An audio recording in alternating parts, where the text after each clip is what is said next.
Good morning and thanks for joining us on another edition of The Brief this Wednesday, 15th of June 2022. I am Emmanuela Monie, and with me in the studio is Quentin Etape, and we have a guest that will be joining us from London in the person of Maître Alex Ndive.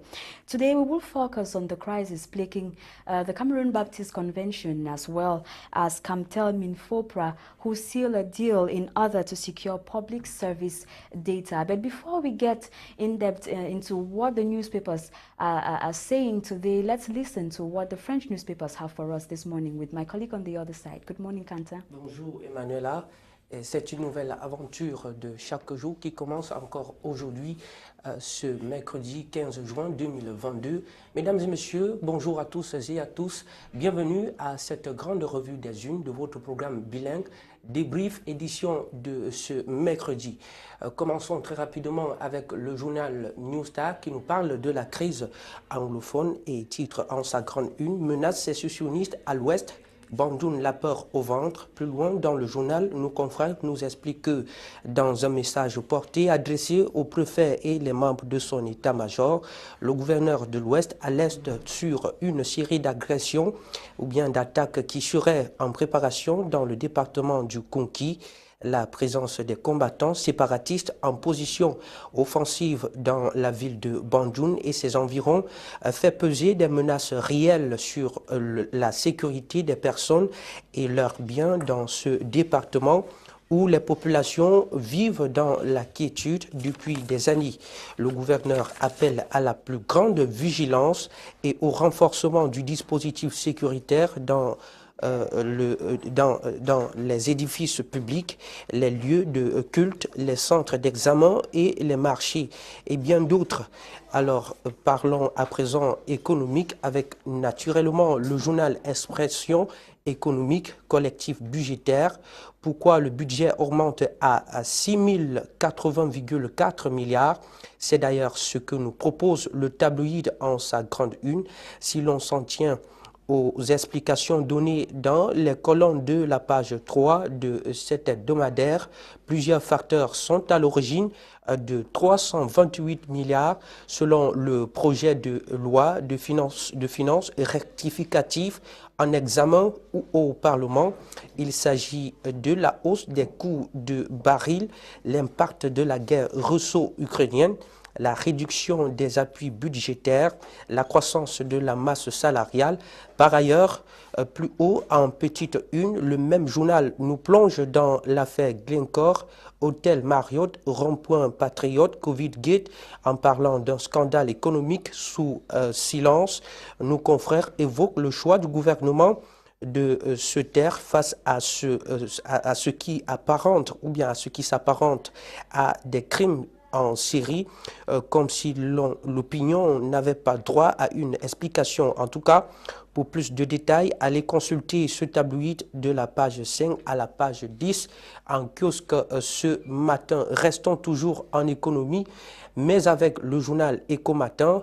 Éco-Matin qui nous plonge au cœur de la République centrafricaine où des mesures de rétorsion contre les commerçants camerounais sont prises par les pouvoirs publics de ce pays frère. C'est du moins ce que nous confie cette parution en sa grande une de ce matin. D'après le tabloïd d'Émile Fidjissim, depuis 2021, les autorités centrafricaines ferment régulièrement les boutiques de beaucoup de Libanais et Africains qui font du business pour plusieurs motifs, de même qu'ils sont contraints de payer entre 250 000 francs CFA et 650 000 francs CFA pour se faire établir une carte de séjour assortie d'une amende d'1 million de francs CFA en violation de la loi votée en 2021 par l'Assemblée nationale de ce pays, laquelle fixe le montant de cette pièce à 100 000 francs CFA. Cependant, avec le harcèlement administratif, fiscal et douanier sans précédent, les pouvoirs publics de la RCA semblent resserrer l'étau. Fermons ce thème pour parler maintenant de l'agriculture à présent avec le journal Tribune d'Afrique qui nous informe ce matin à l'occasion de la 170e sommet de la FAO Gabriel Mbarobé porte la voix de l'Afrique à Rome. C'est ce que nous suggère d'ailleurs cette parution en sa grande une.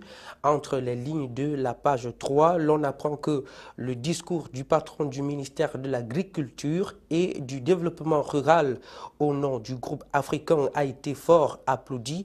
Cette session qui s'achève le 17 juin prochain se tient autour des thématiques sur le changement climatique, la science et l'innovation et les questions de gaspillage et de pénurie alimentaire liées au conflit russo-ukrainien. D'autres détails sont évoqués dans les colonnes de la page 4 à 5 et vous pourrez également découvrir ou bien lire l'éditorial de Faustin Djinkam à la page 3 de ce numéro en kiosque ce matin. Terminons en santé bien sûr avec le quotidien Éco-Santé qui s'intéresse à la journée mondiale du donneur de sang. À la une, l'UMPFAP retrocède des kits de dons de sang de plus de 269 millions de francs CFA au ministère de la Santé. L'offre est constituée de 34 conteneurs pour le transport sécurisé du sang, 4 congélateurs de stockage, des poches de sang frais congelés à 37 degrés Celsius, 4 centrifuges réfrigérés pour la banque de sang, 4 réfrigérateurs de banque de sang B131, 21 chaises de prélèvement sanguin stationnaire. De la page 6 à la page 8, vous découvrirez l'importance de ces acquis pour le compte du gouvernement à travers un prêt de la Banque islamique de développement. Au pied de sa une, également, le même journal nous informe que pour se faire tester du coronavirus PCR, il faut désormais débourser 30 000 francs CFA. Cette nouvelle a été rendue publique à travers un communiqué signé par le ministre de la Santé, Manaouda Malachi, le 13 juin 2022, pour informer l'opinion nationale et internationale du début du paiement de ces tests. Voilà, mesdames et messieurs, c'est tout pour la lecture des journaux en langue française. Place actuellement à la découverte de ces tabloïds en anglais. Avec toi, Emmanuela, une fois de plus, good morning once more again. Thank you so much, Quentin. Good morning, and let's get what the newspapers have for us this morning in the English language. We begin with the Guardian Post.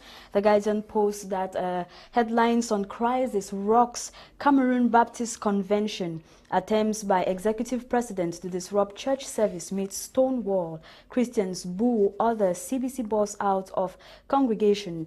Executive president instigates sealing of church. Accuses congregation pastor of gross insubordination, non-respect of church rules, scheming to break away. Please summons congregation pastor for questioning. You can read more on this story in page 3 of the Guardian Post of this Wednesday, 15th of June 2022. And now let's talk some other things still in the Guardian Post newspaper. To secure public service data, Camtel, Public Service Ministry seal a deal. The Ministry of Public Service and Administrative Reforms will hence benefit from varied services offered by the Zemengwe Data Center of Cameroon Telecommunications Camtel. This follows the signing of a strategic convention between both institutions. The documents of the agreements were sealed Monday in Yaoundé during a brief event staged at the premises of the Ministry of Public Service. It was the General Manager of Camtel, Judy Dia Sunday Achidi, who signed the convention on behalf of the state-run corporation, while the Minister of Public Service and Administrative Reforms, Joseph Lay, did same for his institution. You can read this on page 8 of the Guardian Post newspaper. Still in the Guardian Post newspaper, Abuja-Yaoundé relations, outgoing defense attaché to Nigerian High Commission knighted the minister delegate at the presidency in charge of defense, Joseph Betia Somo, has on behalf of the President of the Republic and Commander-in-Chief of the Armed Forces, Paul Biya, knighted the outgoing defense attaché to the Nigerian High Commissioner in Cameroon. Commodore Nandi Christiantus Ekwom was decorated with a medal and raised to the rank of Knight of Cameroon of Other Valor yesterday. You can read this on page 2 of the Guardian Post newspaper. To end with the Guardian Post newspaper, another mine collapse kills 2 in the east region of Cameroon. At least 2 more persons are said to have died in another mine collapse in the east region. The incident happened Monday, June 13, in the locality of Bukaru in Kambele 3, Baturi. You can read the full story on page 6 of the Guardian Post newspaper. Now let's move to some other thing. Today we'll look at a Newswatch newspaper. Newswatch newspaper that titles on Camtel Minfopra reach strategic deal to secure public data. You can read the full story on page 5 of Newswatch newspaper. We also have here UN suspects amber fighters responsible for Manfe Hospital Asian. Yaoundé-based Manu Elite plan field visit as locals protest. The United Nations has strongly condemned the burning to ashes on June 8th of the Manfe District Hospital in the Manu division of the Restif Southwest region. In a statement on Friday, June 10, the United Nations Office for the Coordination of Humanitarian Affairs, UN OCHA, said the burning of the medical facility followed an attack by suspected elements of a known state-armed group in the locality of Ebeko. And in the course of the event, the hospital was also set on fire and destroyed. The Ambazonia armed separatist movement has been active and suspected of carrying out similar atrocious acts in the area. You can read this on page 3 of the Newswatch newspaper. We also have here Atanganji puts Southwest civil administrators on hot seat. This is for the incessant sale of CDC and palm oil lands. You can read the full story on page 7 of the Newswatch newspaper. You also have gunmen kill trade official, injure another in Bamenda. You can read this on page 3 of the Newswatch newspaper. And now let's end with Cameroon Tribune. Cameroon Tribune that talks about first school living certificates and SEP. 463,465 candidates undertake exams. Some 126,079 candidates in various primary schools in the Anglophone subsystem of education, and 337,389 pupils in the French subsystem of education began writing the first school living certificate and les épreuves du certificat d'études primaires SEB respectively yesterday, June 14, 2022 nationwide. You can read the story on page 13 of Cameroon Tribune. And to end preparations for female AFCON first test for the Lionesses, the national female football team will this Wednesday, June 15, 2022 face their counterparts from Senegal and international friendly in Douala. The 2 qualified teams for the upcoming Female Nations Cup will again meet next Saturday, still in Douala, for the return leg of the test matches. You can read this on pages 30 and 31 of Cameroon Tribune newspaper. This is what the papers had for you in the English language today, 15th of June 2022 on the brief. Now we will be talking to our lone guest for today, Metro Alex, who will be joining us from London. Metro Alex, are you there with us now? Yes, good morning, and it's a pleasure. I've been absent on your program for a week because I lost my sister, and I have to continue doing what my sister would love me to do. That's why I'm here today.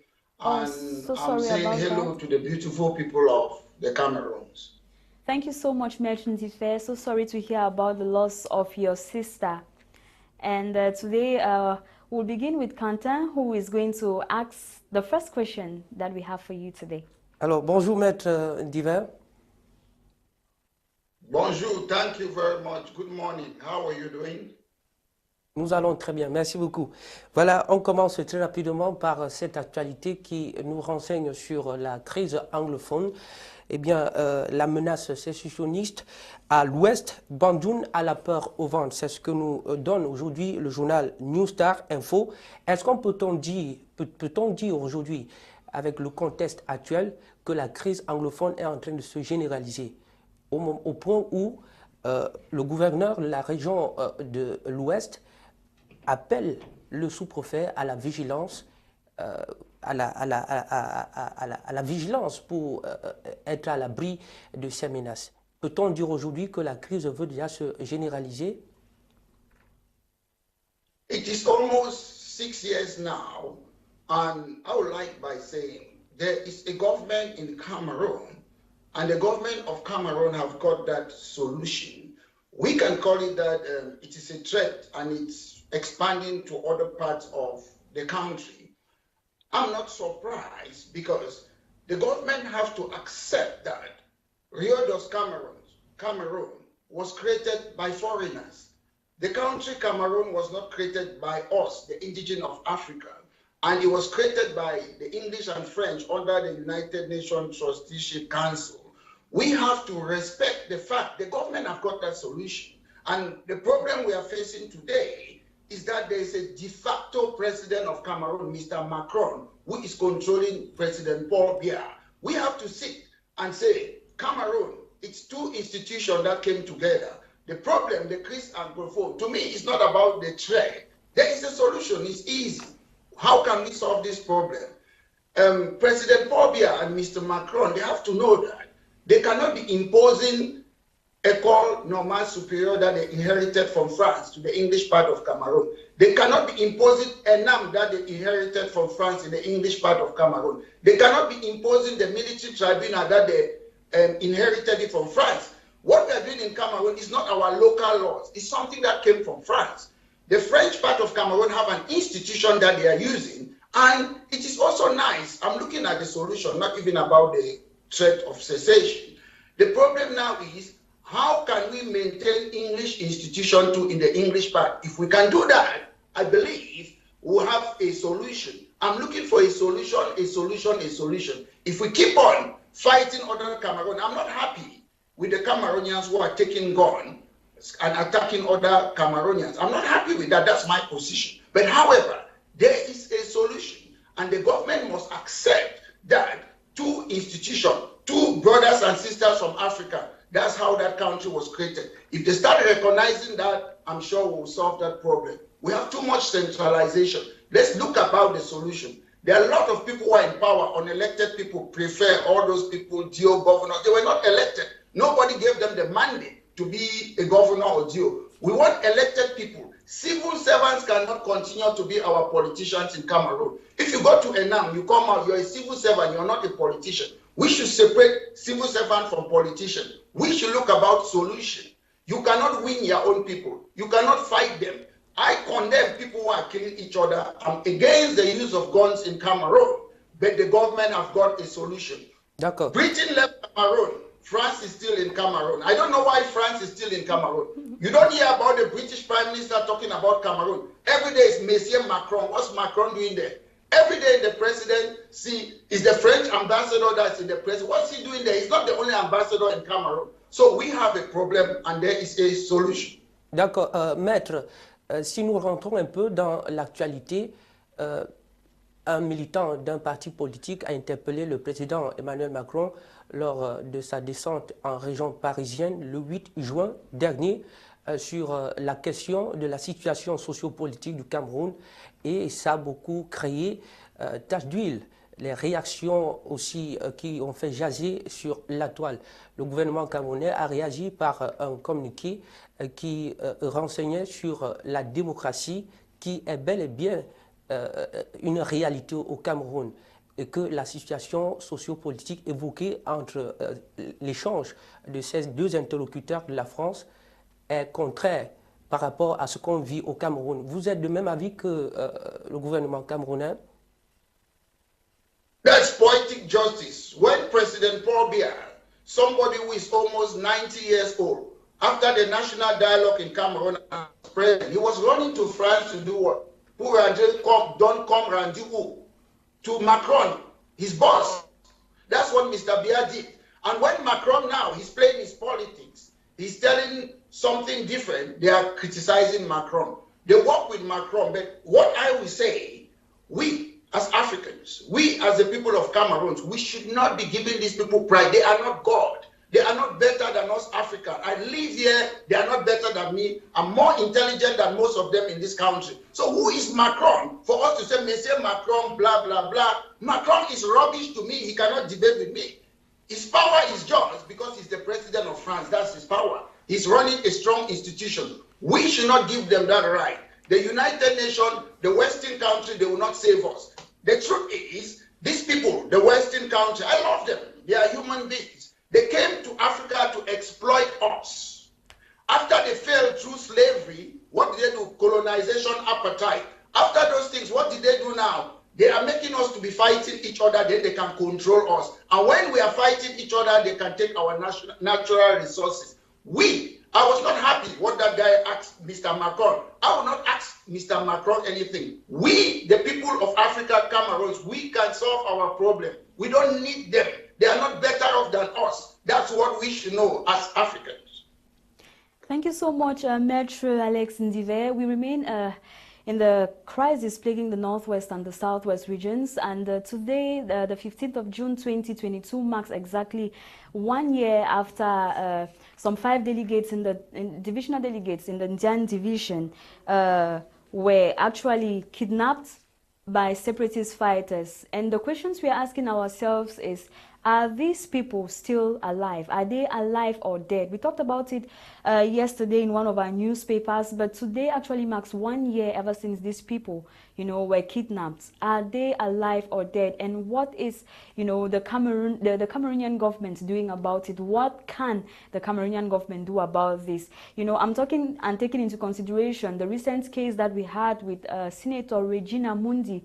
Can we say that it is possible for the governments of Cameroon to also put hand on deck to see to it that if these people are still alive, they can be rescued? Let me first say this. What evidence have we got that separatist fighter arrested these people? We should distinguish between criminals and separatist fighters. I don't know who is a separatist fighter. Anything that happened in Cameroon now, criminals are there kidnapping people for ransom. You call them separatist fighters. The government must bring evidence and show us that they are separatist fighters. One, I'll tell you something. When you are elected into office to run a country, you are there to provide leadership, to maintain law and order, to enforce laws, and to provide national security. So sometimes you cannot sit. People go and kidnap and kill people, then the government is blaming them. No, those people are not running a country. There is a government. A government have got a function and a duty. So if they are harassing our people, it means the government is not tough on crime. It means the government haven't got solution on crime. So the government is not fit for purpose. I'm sick each time. They blame, separatist fighter have gone hospital, separatist fighter have done this, they have kidnapped people. Yes, it's wrong. When you go to power, it's your job to govern a country. It is high time that the government of the Cameroons start governing the country. You cannot be blaming criminals. In London, where I am, if there are criminals in the street, if they are killing people, they will blame the government. And during next election, they will kick the government out that you are not fit to govern. When they go around kidnapping these people, the government have no intelligence where these people are. The government have friends, they have satellite. They know where these people are. And I will tell you why I said the government of Cameroon know where these people are. When people go to funerals in Cameroon, they go and pay some people, they call themselves ambas. Why is it that intelligence cannot follow them and arrest these people? The government knows. Everybody knows where they are. The government is part of the problem. They know those things. How come that when you have vehicles in Cameroon, you cannot put undercover officers inside there? They stop vehicles, they give people money. These people, I don't call them amber. To me, people who collect money to the public, they are criminals. We should distinguish those two things. So the government, there's a solution. And I repeat this is the solution.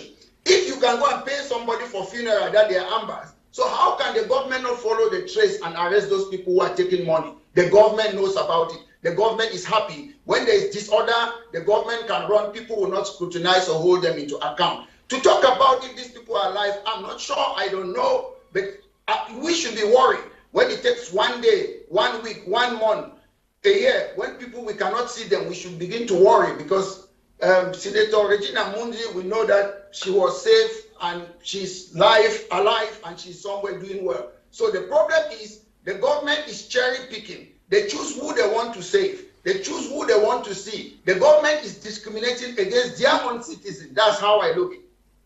Thank you so much, Medj. I'm going to ask another question still in this direction.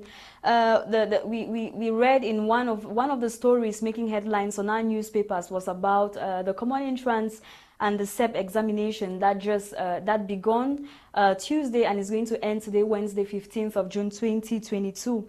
Now, it has been noticed that because in the restive regions, the north and the southwest regions, have these respect Mondays as their ghost town days, you know, the government has decided to push the government decided to push these examinations, you know, to Tuesday and Wednesday. What can we say about that? Are we now trying to say that, can we say that the government is giving up on the fight of this battle against, you know, the separatist fighters who have, decided, you know, to put some days off, like a day off in the northwest and southwest regions, Monday you do nothing, and the government is actually, you know, obeying that from separatist fighters? What I would say is that one of the characteristics of a failed state, it means that you cannot control part of your territory. So the government is telling you that they cannot control part of their territory. That's why they are obeying it. And that's a characteristic of a failed state, which is an international characteristic. So it baffles me that instead of a government to solve the problem, if there are people causing trouble in any country in the world, not just in Cameroon, the government will try and solve it. If they are criminals, whatever. But it's unfortunate that the government is changing the date of the exam, acknowledging that we no longer control part of the, let me call it territory. They cannot control it. That's what is happening. And they have yielded to the, whatever name you call the people who have declared that goes down. And I'll make it clear on this program, because I have to be fair. When you go around, you do lockdown. Lockdown is a war crime. When people are fighting paramilitary, they are fighting the government. The battle is between the paramilitary and the government. Civilians, you have to give them safe passage. I want to make these people clear. If you want to fight a government, make sure you know the rules of law. Because most people, they call themselves general this, general that. They have never been to school. You have to, when you're fighting a war, one day they might arrest them. One day they might face justice in ICC. Somebody was sent, is it a month ago, from Sweden.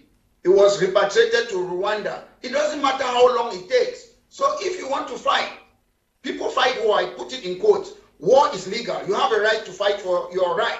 But the war should be between you and the government forces. It shouldn't be between you and the civilians. So they should watch out. This is a warning I'm telling them. It takes time. It can take 30 years. You will still face justice. I'm not saying the government is also committing errors. We saw what happened in Gabon. So we should watch out. Some people choose to fight. Some of us, we choose to fight peacefully, protesting. Those who have taken arms, they should fight among themselves and leave the population alone. They are civilians. Civilians are not part of your war. Voilà, maître, je rappelle que vous êtes avocat au barreau de la Grande-Bretagne. Alors, sur le scandale économique en rapport au Covid-Gate, en rapport également à l'hôtel Marriott, sans oublier également l'affaire Glencore, quel est votre commentaire, du moins, quelle est votre analyse? What I would say about it is that I heard the government of Cameroon say they should show proof, evidence. There has been a case, as I understand, in the American. What the government needs to do is to ask the government of America to send the evidence to them instead of challenging them. I'm not surprised what is happening in Cameroon. Some years ago, people were challenged about corruption in Cameroon. President Biya said, if you don't give bribe to those people, they are not going to be corrupt.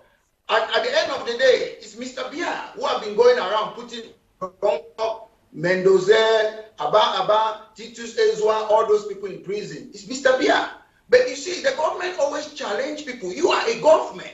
What have happened? I will advise the government of Cameroon, rather than challenging the Western world about the corruption, ask them that, please, there have been a case. I don't know, we call something a Freedom of Information Act. Ask them to send you the evidence, then you deal with the matter. We should fight corruption. It's very important.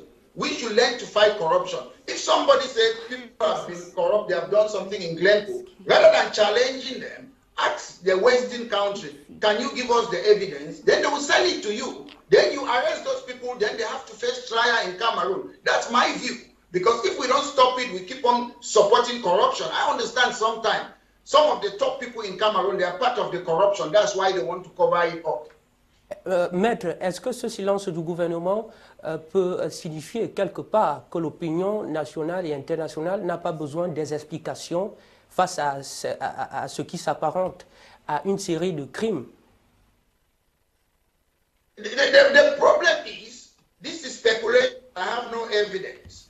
When you see the government is not interested in investigating something, know that there are top people in A2D. You see, in Cameroon, when you go in government offices, they say 40%.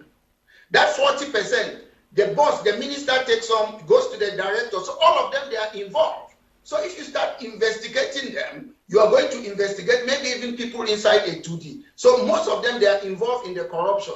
You see, there's COVID gate. Why are they not doing anything? Can gate, they are not doing anything because the corruption starts from the top to the bottom. D'accord. Parlons tout de même de ce collectif budgétaire. Pourquoi le budget augmente à 80,4 milliards? Eh bien, quelques causes ont été données. Il s'agit de l'augmentation de la masse salariale, l'impact de la guerre russo-ukrainienne. Maître, qu'en pensez-vous? My problem is I'm not surprised. Normally, budgets will always increase every year. But the best thing in Cameroon, what we always talk about, is about budget. It's as if you don't plant yams, you want to harvest it, then we'll become in a deficit. They always talk about budget. And when we look at our country, our villages, our town, what is the essence of the budget? They don't use it. It goes into people's pockets. So I'm not ever interested when we talk about budget in Cameroon because the people don't benefit from the budget. Thank you so much, Maître. We talked about Camtel and Minfopra, who reached a strategic deal to secure public service data. The question I ask myself is, are we trying to say that for all these years there hasn't been a secured, data of the public service? I don't know. What do you have to say about that? There's something we call, you might be right. There's something we call a Data Protection Act. It is very, very important that somebody's private information should not be made public. So they have to protect it. I'm surprised that this is the first time that in Cameroon they are talking about data protection. Data protection is very important in the Western country because you have to protect these things. But to be honest, let me tell you the truth. In Africa, in Cameroon, how can we protect the data? People talk, and because when you publish somebody's data, the person can sue you, take you to court. But in Cameroon, people see people's data, they talk about it, whether it's medical history, whether it's your official date of birth, they don't have to put it in public. But let me tell you the truth, those things are just window dressing exercise. At the moment, as things stand, it cannot work in Cameroon. So what can the government do about this, for example? What will you suggest? We have a culture that we don't have impartiality. We mix civil servants and politicians. So it is difficult. I know what's data. I'm somebody I was born in Cameroon. I went to nursery school to Nwakele University. So how can you shut people's mouth? We have a culture of Congosa. So how data protection is about make sure you don't release people's thing outside. That's data protection. We talk too much. We gossip too much. If you go somewhere, you see somebody's medical thing, the person have got AIDS, you go and tell somebody. That's and until we start suing people, taking them to court, when you go and release somebody's information, that will be a way forward. Thank you so much, Maître.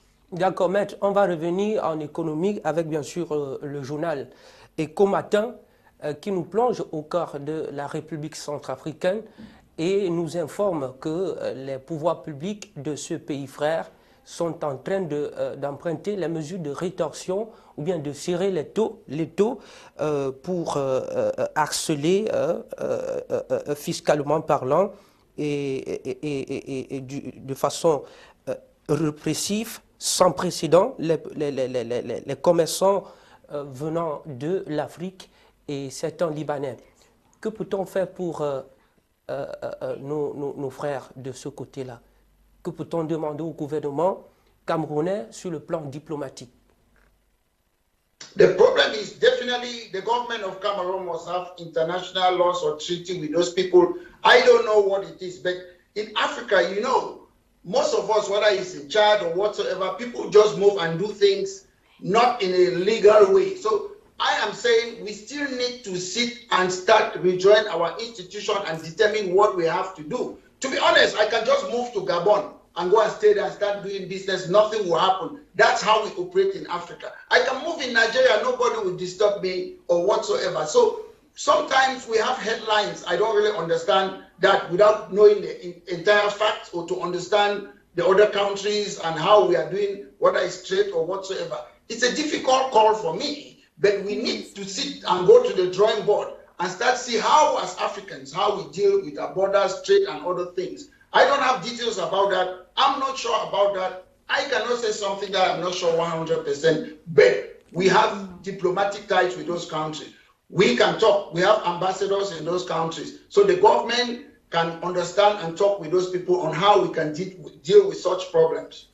Maître, que pourrait être l'impact négatif ou bien positif sur cette réaction du gouvernement centrafricain vis-à-vis des ressortissants africains et libanais qui font du business pour survivre? I said, I don't really have details on what is going on. All I can tell you, I don't know details about that, and I can say only what I can say. And the government is there, they have ties and other people. And I say, the way we operate in Cameroon, we just do things. Oui, je voudrais vous rappeler que d'après le tabloïd des 1000 Fidiès, c'est-à-dire les combattants, depuis 2021, les autorités centrafricaines ferment régulièrement les boutiques de beaucoup de Libanais et Africains qui font du business pour plusieurs motifs, de même qu'ils sont contraints de payer entre 250 000 francs CFA et 650 000 francs CFA pour se faire établir une carte de séjour assortie d'une amende d'1 million de francs CFA en violation de la loi votée en 2021 par l'Assemblée nationale de ce pays, laquelle fixe le montant de cette pièce à 100 000 francs CFA. Cependant, avec le harcèlement administratif, fiscal et douanier sans précédent, les pouvoirs publics de la RDC semblent resserrer les taux.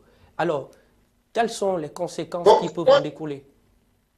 From what I understand, they are closing their shops and they are asking the money against the law of the country. That's why I say, in such a country, every country, if you breach the law, there is a way, there is a court, there is an independent judiciary. That's how it works in the Western world. When you go against the law, you violate the law, there is a judiciary. But you know, in most African countries, the executive, the judiciary, and the legislature is one person in most African countries. The solution is there is a court. They have violated a law. Go to the court and let the court make a decision. That's how you solve such problems. Okay, Maître, let me come back to you. Let's move away from all of this now and go back to the church. In one of our headlines, we talked about the Cameroon Baptist Convention that is being rocked by a lot of ongoing crisis in that convention. Now, the question we ask ourselves is recently there's been a lot of talks about the church, especially the church in Cameroon generally, but we want to focus on Cameroon. There are talks about men of God or conventions or things like that who focus on the financial aspect of the church and forget the rest. Yesterday we were talking about the National Episcopal Conference that was granted audience by Prime Minister Joseph John Gute last week in Yaoundé to talk about peace in Cameroon and all that. But here we are today reading one of the headlines of the Guardian Post talking about the Cameroon Baptist Convention, being plagued with crises that have to do with church pastor, probably finances and all that. What can we say? What can you say as far as this is concerned? Let me tell you something. The most corrupt organization on earth are the churches. I will go back right I'll call some names, but they are not responsible for the corruption. I remember when I was young in Boye, I have Reverend Kansi, the moderator, Mr. Ekiti. So if you follow the history until present, they are very corrupt more than the government. They use the God to put it as a veil and lie. If you go from all Presbyterian school or Catholic schools, they are very corrupt. If you look at the Vatican is the most corrupt organization on earth. Then, you see, I was brought up in a Christian foundation. But when people talk about Christian now, you think I hate God, because most people, they follow where there is the money. When I was young, when they talk about God, they talk about Jesus, you were there, that holy. But what I see today, people have realized, oh, I can become a bishop, I can become a pastor. When we were growing up, we thought it could be only Baptist church, Catholic church, but now everybody knows you can just ordain yourself and become a prophet now. And people are following the money. And I will tell you, I won't call names.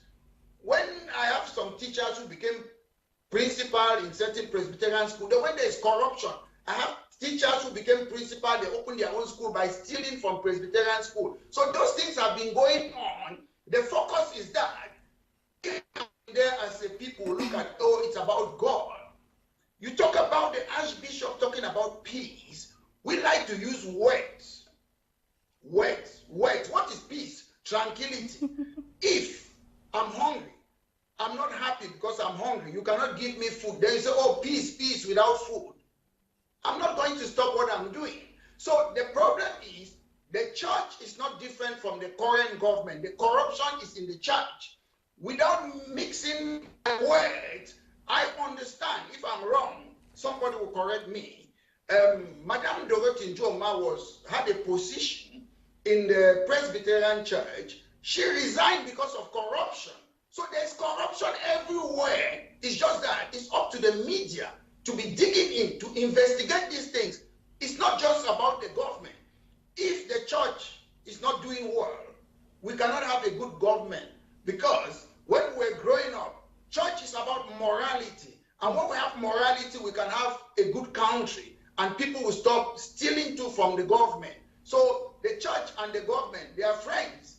I understand there is a bishop. Most of the bishops in Cameroon, the government buy them 4x4 cars and give them, which to me, I look at it as a conflict of interest and it's corruption.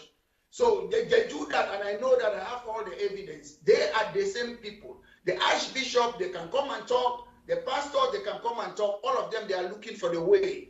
It's going now, the next part of corruption, which is not part of the question, but I'll tell you.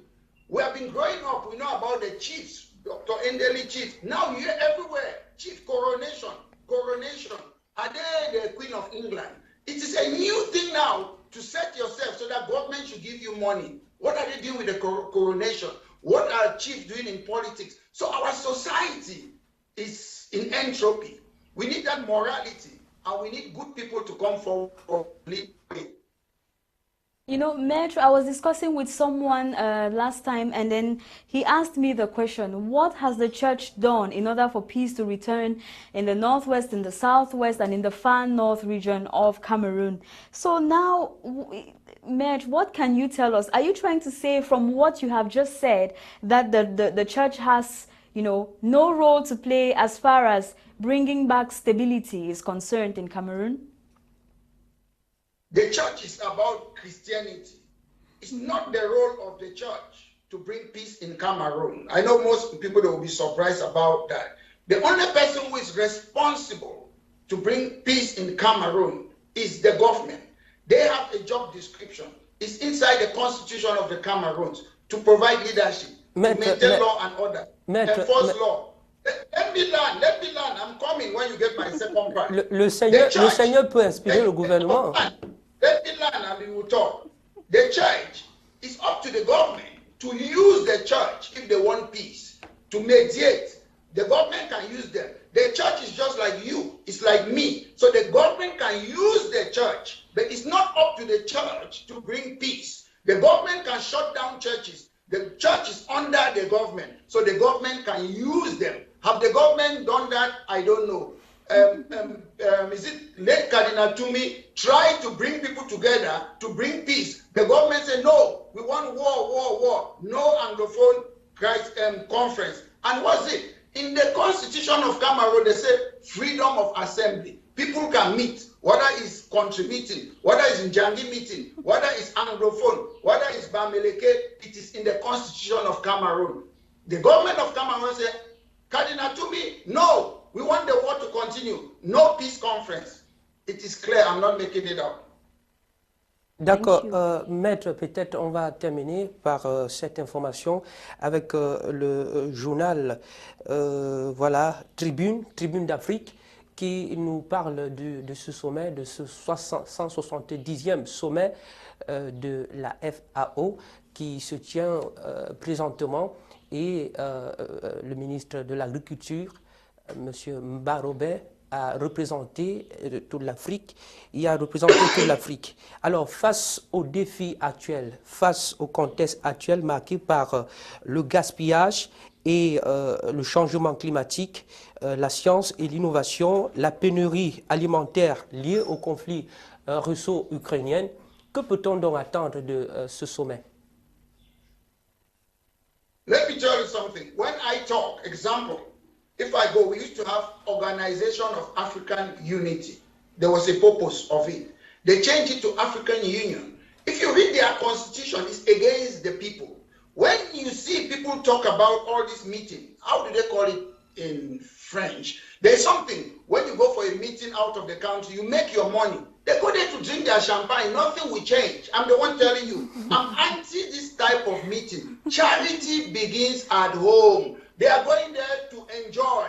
They are going there to drink champagne, leave their woman at home and have girlfriends. That's why those meetings are there. Nothing will come out of it. Africans are still slaves for the Western people. They still control us. We have Organization of African Unity, which was good for us. They changed it to African Union. European Union, you have to have democracy. You have to have a standard of economy before you join. But dictators, they went. I asked you after this, go and read the Constitution of African Union. It's about dictatorship imposing on the people. Most people come and sit on a program. Oh, African Union have disappointed us. African Union, their constitution made it clear that they are not supporting coup d'etat. Macron went there and there was a coup d'etat in Chad. When it suits a Western country, it is okay. We beg the United Nations to come and help us. Who are the United Nations? They are people who started slavery, apartheid, colonization. We African, I know it's not my question, we should start believing in ourselves. And the day we start believing in ourselves, that will be the beginning of the solution of our problems. Thank you so much, Med, for your very brilliant contributions on the brief today. This is where we will call it quits on today's edition of the brief, and we hope that you join Quentin and I tomorrow for another very special edition of the brief. But while you are waiting for the brief tomorrow, stay tuned to more programs on My Media Prime Television. Thank you very much and have a great day. It's always a pleasure to be on your program. D'accord. Mesdames et messieurs, c'est la fin de cette autre édition de Débrief, votre programme de décryptage de l'actualité des unes présents en kiosque ce matin. L'information est le pouvoir et qui détient le pouvoir entretient le monde. Allez dans les kiosques à journaux, achetez ces tabloïds, ils ne sont pas chers et informez-vous. Ciao, ciao, à demain pour une nouvelle aventure.